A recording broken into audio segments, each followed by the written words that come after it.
So this past summer and fall, I had the opportunity to interview dozens of people experiencing homelessness about their interactions with Providence Police Department.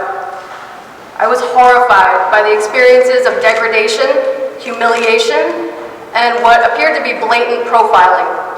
There was almost nobody I spoke to who had amiable experiences with Providence police officers.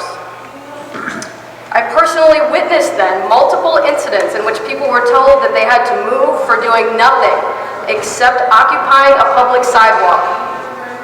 I personally have been told by police officers that only my clients had to move, but I did not have to move. Despite the lack of any suspicious activity, several officers even admitted to me that my clients had to move because they, quote, knew them and knew what they were doing. It seems we're socialized to believe that people who appear to be hanging around are making some sort of trouble for society. Let me be clear, homelessness is the result of society's troubles.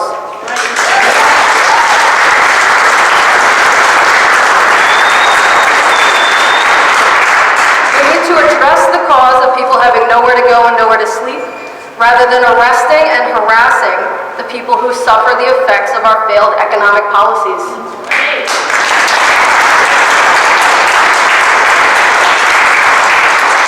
So when we sat down with the mayor, we had some action steps planned out because no goal can be met without a plan for implementation.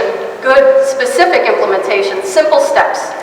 So as Councilwoman Harris mentioned, the reinstitution of PARA, the External Review Authority, because right now, when somebody wants to file a complaint about police misconduct, they have to sit in front of another police officer who gets to be judge and jury to judge that complaint. That doesn't seem right to me. So we want that reestablished so we can have some external opinions about it. The other thing we're asking for is a mandatory homeless Bill of Rights training and retraining for current police officers and new police officers.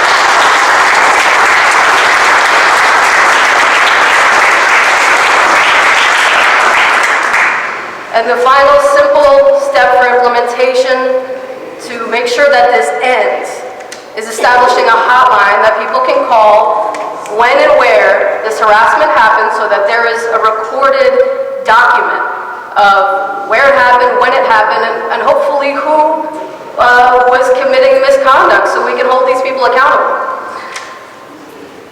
In addition to our efforts to end this discrimination and harassment, we also ask that we have provided a budget for a day center, that there are steps taken to fulfill this budget. It's a very modest budget to help people who want to get off the streets during the day, stay warm, stay cool, live like a human being, not like an animal, so that they can do that.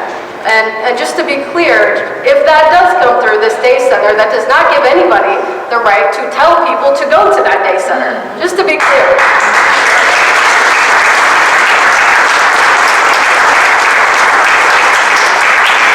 And lastly, we ask for the mayor's public support of the $100 million bond that will go toward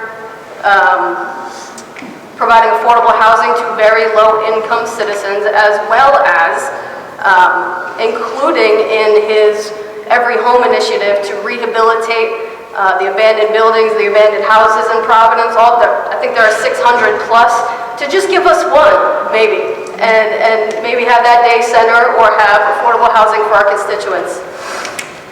So there are obviously certain, as you've heard, pervasive assumptions and perceptions regarding people experiencing poverty and homelessness, even from well-intentioned people and public officials. But in the final analysis, this is about human worth and dignity. It is also about the policies our elected officials have codified to reflect that human worth and dignity. If we truly value the idea that people, no matter their circumstance, should be free from discrimination, then it is time to accept that mistakes have been made. The results are in, and I can see no better opportunity than right now to change the direction the city is going.